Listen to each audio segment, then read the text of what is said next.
Hello and welcome into another edition of K-Texas Sports Sunday. If you're like me, taking advantage of all the sunshine, hitting the links, and you realize you still need some pointers, 71 Masters champ Charles Coody is back again tonight to help.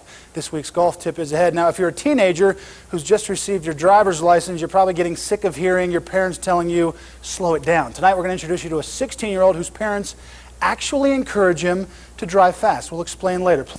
The Abilene High Eagles kicked off their season tonight in the final game of the GoFridayNight.com Champions Classic weekend. K-Texas Sports' Ruben Gonzalez is there now with the latest. Ruben. A lot of positive things. Don't worry about the Gymnet Indians. They're going to be just fine. A lot of heart shown out here tonight. Todd?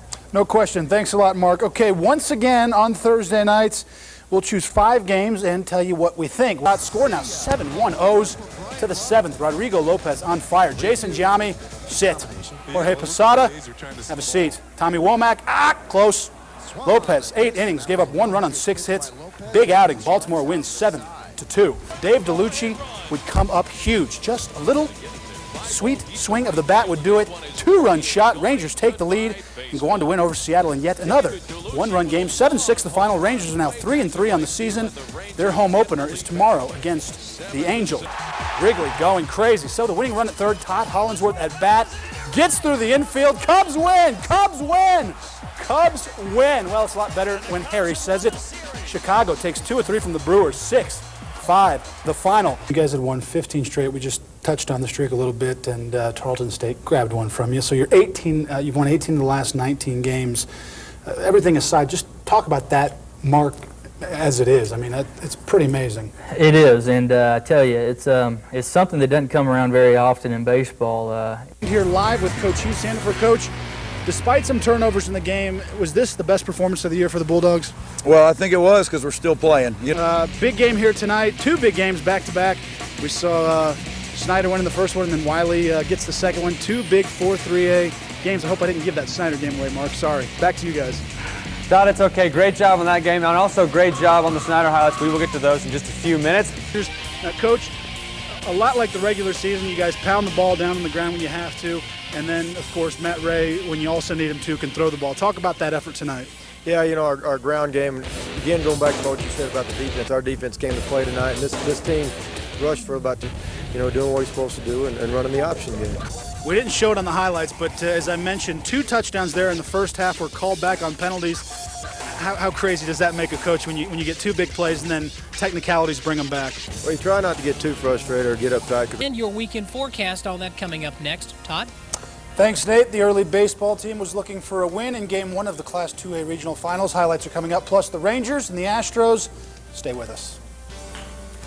And if you lose tonight, you're pretty much out. They're still playing 3-game series. Oh, they are? Absolutely, okay. yeah. And Todd, you were out at the Abilene drag strip. What was going on out there? Well, they're running their bracket races. It's hot, fast, loud. If you didn't hear it from your house, well, could the Texas Rangers have gotten a little spark from the Kenny Rogers incident? Well, the numbers don't lie. Texas looking for their 4th straight win since the controversial incident. There's more coming up in sports. Over 500 yards total offense.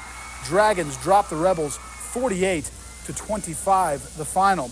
Moving on to the NFL, where the regular season is just 3 weeks away, and the Dallas Cowboys have just 2 preseason games to get ready for their opener in San Diego. Tonight, Dallas facing the Houston Texans. Drew Bledsoe, 7 of 11 for 56 yards last week in the Seattle victory. Still a question mark for Cowboy fans. Here in the first quarter, sacked by Antoine Peak. Rough start for Bledsoe. He'd recover. Meanwhile, Roy Williams making some noise on the defense, slamming Houston tight end Mark Bruner to the turf. A personal foul would be called on Williams, but I think I like the intensity there, Roy. Keep that up. Second quarter now, Texan offense on the move. David Carr rolling right, looking to the end zone. Has a man there, but Terrence Newman right on task. That's what we like to see. Then Cowboys back on offense. Give Bledsoe time, and this is what we expect from him. This is what he does best. Finds Terry Glenn 19 yards downfield. Offense moving the chains. Dallas would work the ground game. Julius Jones slicing his way upfield. That's another 10 yards, another Cowboy first down. Looking good, so they give it to 2-1 again. Jay Jones, this time on the draw, kicks it outside, skates the sideline, and in for the score.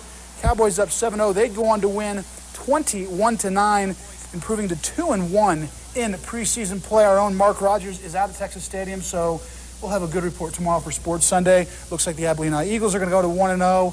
South Lake Carroll Dragons in town, and you know, Abilene fans not real happy with the South Lake Carroll Dragons. Midland League would seek no revenge, but what a great weekend for high school football. Well, good luck to the Eagles, and we'll be right back.